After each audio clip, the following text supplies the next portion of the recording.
So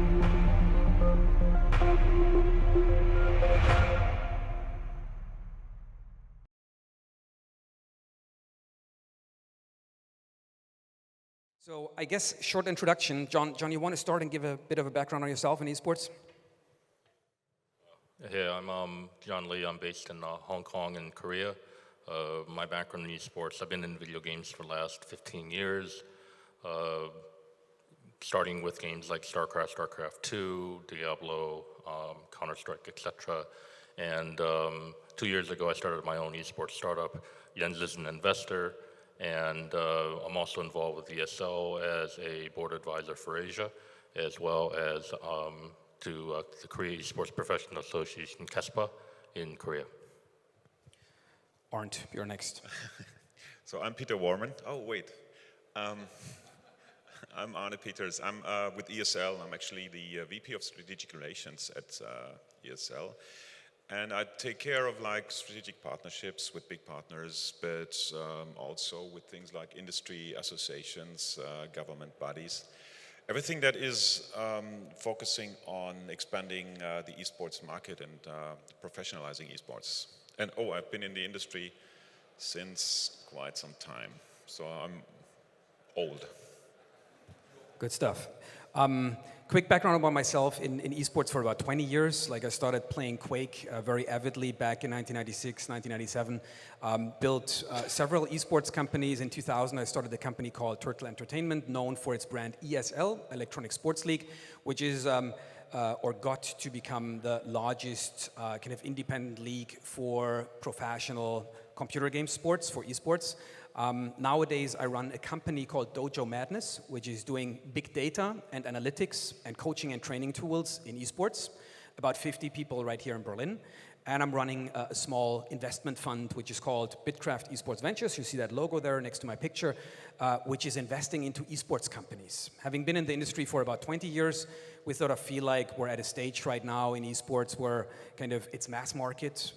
The growth is continuing. I'm not sure if I want to call it explosive growth, but I would certainly say there is good and sustainable growth in esports. The hypothesis is that esports will take over from traditional sports. I personally believe that in 20 years from now, we will not watch soccer in the first place anymore at all, but we will watch and play computer games in the first place. Might be in VR in the first place at that point in time. So that hypothesis is driving what all of us here are doing, what ESL is doing, what John Startups is doing, and what we're doing in BITKRAFT. Now, as of the questions, the first question that Peter has been putting together was, and we wanted to debate, is kind of sponsors and sponsorship in esports. For all of you who have been kind of looking at esports to some extent, potentially, you have been seeing that a lot of kind of bigger brand names, Snickers, Coca-Cola, Red Bull, Visa have been moving into esports. They're starting to sponsor esports leagues, esports players, esports teams. And the question is really like, what motivates them, or what's standing in the way of them getting into esports? So first opinion on that question, John, like for Asia specifically, like how do you feel about big sponsors and brands going into esports? Well, I nodded off, so we'll hand it off to Arne and all this. That's the microphone. Yeah, so I actually would like to give my point of view here. So first of all, maybe a lot of people aren't like 100% aware that like sponsorships are a key pillar of financial income in the esports industry. Just like in any other sports, sponsorships are really, really important to make all those big events, make those tournaments, make those leagues happen. So it's one of those major topics that we are involved in, talk about all the time. And the probably most lively discussion, and you touched it with the non-endemic brands that are moving into sponsoring the esports world, has been the transition from endemic brands like hardware companies, technology companies, knowing exactly that their audience is in esports and is a player and spectator audience. I think the brands have discovered now, the big non-endemic brands have discovered that their main target group, the most valuable target group, the millennials, are exactly there. And this is where they can actually find them. And Still, we're, as an esports, are not 100% able to monetize that and call the sums, call the funds that all the other traditional sports get or traditional media get. So it's a big thing for us. It's happening, but we're still far away from actually, being eye to eye with football, which you call dead in 20 years. Yeah, and probably what's the challenge for that? Like, what's the fundamental problem? Big agencies, big brands like to reach a lot of audience with one campaign. The problem and the challenge that esports presents is that esports is still relatively fractured. You have several different games that define esports in the first place. To kind of describe the 4 top games out there in esports today, it's games that you certainly all heard of or know. It's Counter-Strike, it's Dota 2, it's League of Legends, it's Hearthstone. These are the games that are driving most of the eyeballs in esports. Now, you want to sponsor, you want to get kind of visibility for your brand in esports, you probably somehow want to deal with these games because they're the largest one out there. And then you need to understand, like, how do I actually get exposure in there? Because there's not one single leading entity in most of these games, but there's different leagues, there's different kind of teams that still are just growing up and maturing. So it's not like there's a turnkey solution, just like if you would run kind of a TV campaign for your brand that kind of activates you across that target audience. So the esports industry needs to continue to grow and consolidate itself to kind of represent that opportunity for all the big kind of consumer brands out there. That's a process that we feel is in progress, and it's underlined by the fact that you see all these big brands out there. John, you had a comment? Yeah, I was going to say that actually, from the non-endemic brand perspective, you've actually seen a lot of the big brands being active in games for quite a while in Asia. I mean, Jens used to live in China as well, and you remember on all the Coca-Cola cans and all the Cheetos, they would be co-branded with World of Warcraft. That's then extended into games like StarCraft, as well as League of Legends. Korea, at one time, League of Legends with 55% market share in Korea across all games, not only for esports. So you've seen co-marketing campaigns with Coca-Cola, Fanta, the potato chips, whatnot, with games like League of Legends in Korea. But these are markets, obviously, where games are really now part of the culture. And it's really, to say that 20 million gamers in Korea, 55% of them are playing one game like League of Legends is pretty big. And even recently with Overwatch now, there's a 40% market share for Overwatch in Korea. You'll be seeing a lot of non-endemic brands getting into Overwatch as well. Probably we should say something about the complexity of making up your mind when thinking about sponsoring esports. And being in esports and being part of esports, to us, it always seems very clear what is going on. Well, not always, but mostly seems very clear what is going on. But from an outside perspective, it's very hard to grasp where you should actually invest with your sponsorships. You could sponsor teams, individual players, leagues, games, events. Streaming platforms, everything, the whole ecosystem. And the esports ecosystem is way more complex than most of the other media ecosystems that we know. So there's a lot of education going on right now where we are trying to explain to the non-endemic brands and the, call it, traditional world of how esports functions. And we are always trying to compare to traditional sports and traditional media. But whenever we do that, we also figure we're not the same. So esports may consist of all those traditional building blocks, but it works in itself in a totally different way. And it will take years or more years actually for the people that want to invest to understand this complexity. Yep. Did that make any sense so far? Any questions already on that topic? Anybody who wants to drill deeper on advertisement, raise your hand right now already. Please. Did you ever think that esports would get sponsors as big as they actually are? Yes, otherwise we all wouldn't sit here. Okay. It's just, yes. it's surreal. So really. I think this is something that maybe we touch on that very quickly. Like something that I always try to explain, when you do esports for 20 years, obviously we were much too early. Like when I started our first business, when we started ESL, we thought like that arena next door, that Lanxess arena, 10,000 people fit in there. We're going to fill that with people in 2 years from now. 10,000 people, they're all going to watch the best players playing. Never happened, right? Not never, but didn't happen those 2 or 3 years after. It was 50 people in the basement that would watch. But we had a deep conviction and a deep belief that eventually we would get there. But it took basically 3 things that I repeat over and over again to kind of grow esports to where it is today, and maybe that's interesting for you. Number 1, games were basically sold in retail format in the first place for kind of ever, right? And free-to-play really only kicked in kind of the late 2000s. Now the problem with esports is basically storytelling around computer games. It's drama. When teams play your game, when players get really kind of passionate about your game, they play that game over and over and over again, then what you have is you have a community that sticks around in your game. Now, when you sell a game in a retail box for $60, and all these players are in that game, then the only thing you do with these guys playing that game forever, hopefully, is you lose money. Because you made your money, like you got the box sold, and then all of a sudden, all these guys hang around, cost you server resources, patching, bug fixing, all that kind of stuff.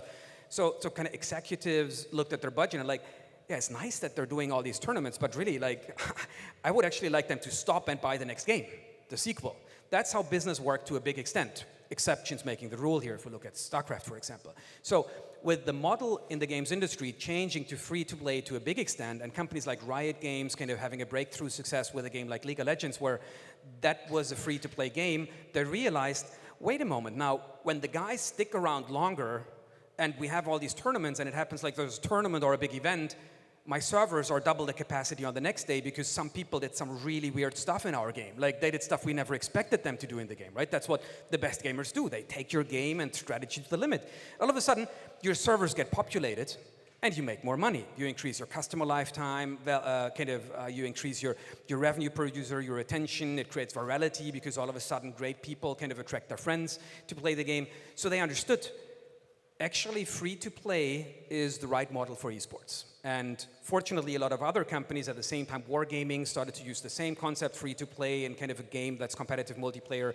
And these kind of games, all of a sudden, I would call it, created synergy with esports. Because all of a sudden, the business model of how you develop and operate a game was in synergy with esports. So the majority of spending, even in Riot Games, went into esports activities because it replaced traditional marketing. User acquisition was much more effective, and at the same time, it increased your retention and your virality because these guys were kind of the most authentic form of advertisement and storytelling around your game. So that was factor number 1 that really grew esports, because all of a sudden, publisher and developer budgets went into esports, right? Number 1. Number 2, for a long time, 20 years, we tried to bring the content that we produced, like video content, in front of millions of people, with the ultimate target that everybody will see, esports is great. It's fantastic.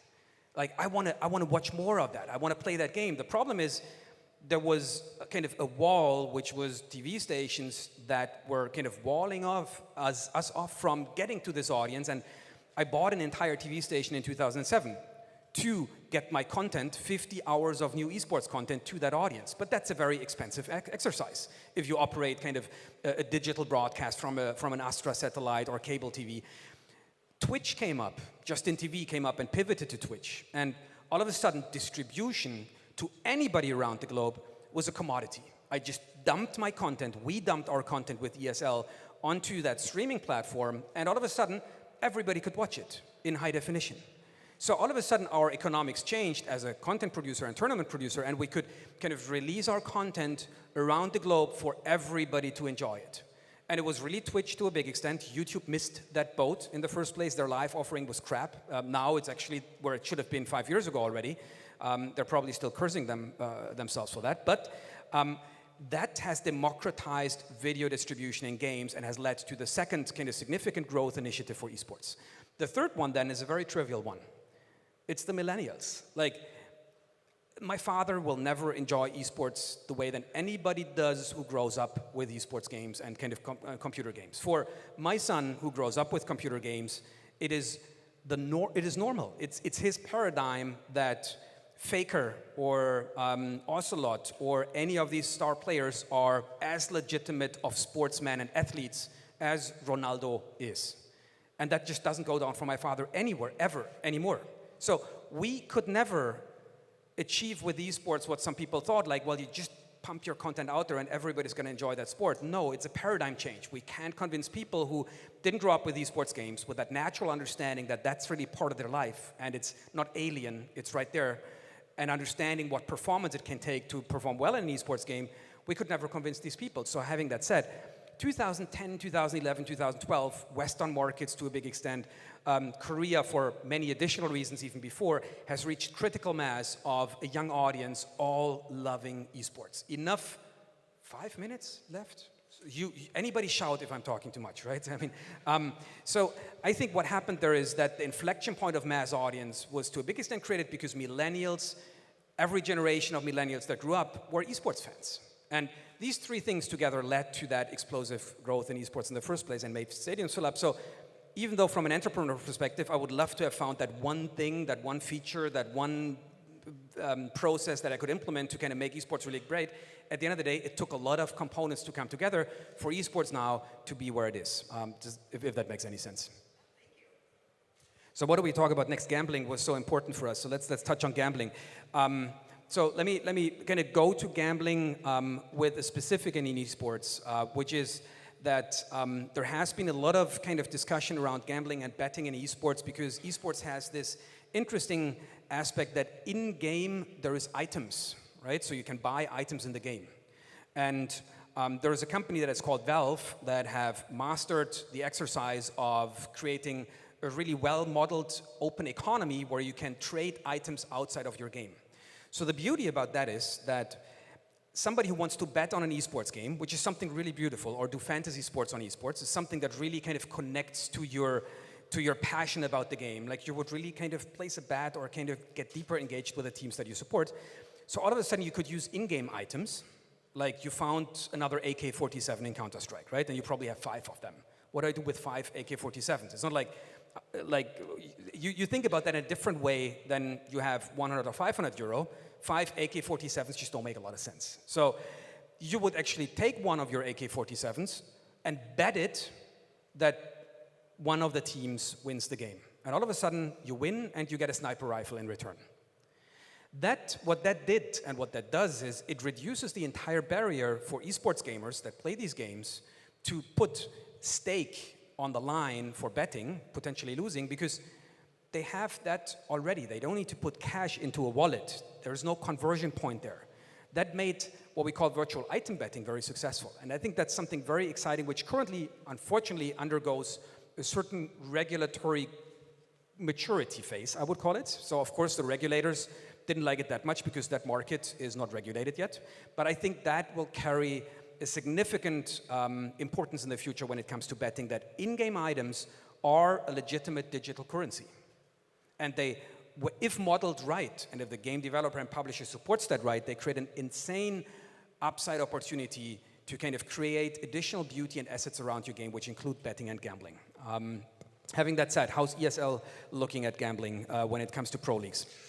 I think it's very important from our perspective to separate the topic of gambling and esports. Just like in any other sports where you would not want the Champions League to organize betting on their matches and their players.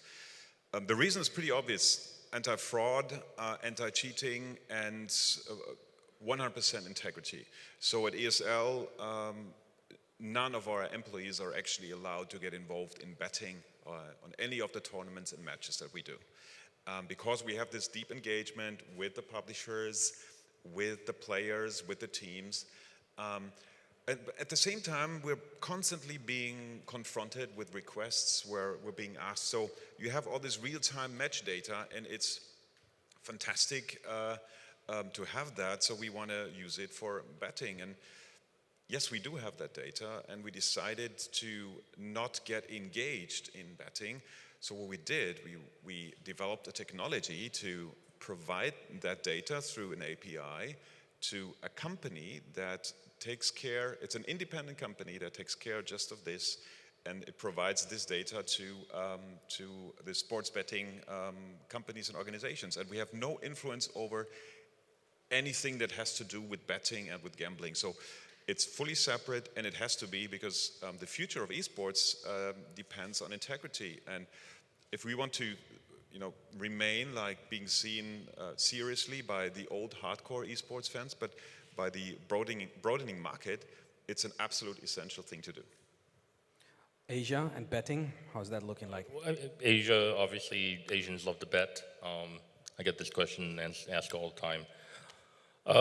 Obviously, it's a very big market. It's only going to grow. I think if I were to say the barrier to having the market really grow is the product. The product, I just came from ICE, and if you guys are familiar with ICE, it's in London. I saw about 30 different products that are in esports, gambling, betting, and they all looked exactly the same. They all look like a glorified spreadsheet, Excel spreadsheet on the phone or on the web. This is the kind of product that might work for the horse racing or the football or the Formula One market around the world, where you have people that are 50, 60, 70 years old. The average age of esports enthusiast is 22. So there's a demographic, I think, mismatch between this type of product and this type of audience. And I haven't seen the kind of product that would appeal to a 22-year-old, but it's certainly not going to be a glorified Excel spreadsheet. So the opportunity out there for anybody who's doing startups is design a betting application for the millennials. Second, when you build a competitive multiplayer game and want to get into esports, that digital currency part, digital items trading, can be a significant upside. That's the TLDR. I think in games and in the games industry, developing the next esports game is the biggest golden trove out there. Why? Because you look at companies such as Riot Games, Wargaming, Valve, their biggest cash cows are esports games. These games have typically a lifetime of decades. We're talking about games that succeed being popular and grow over time for more than decades. That's insane, right? You get it right once, you operate it right, you're sitting on a huge gold mine. And that's what these companies do. Yes, but. What? Please, Mr. Arne Peters.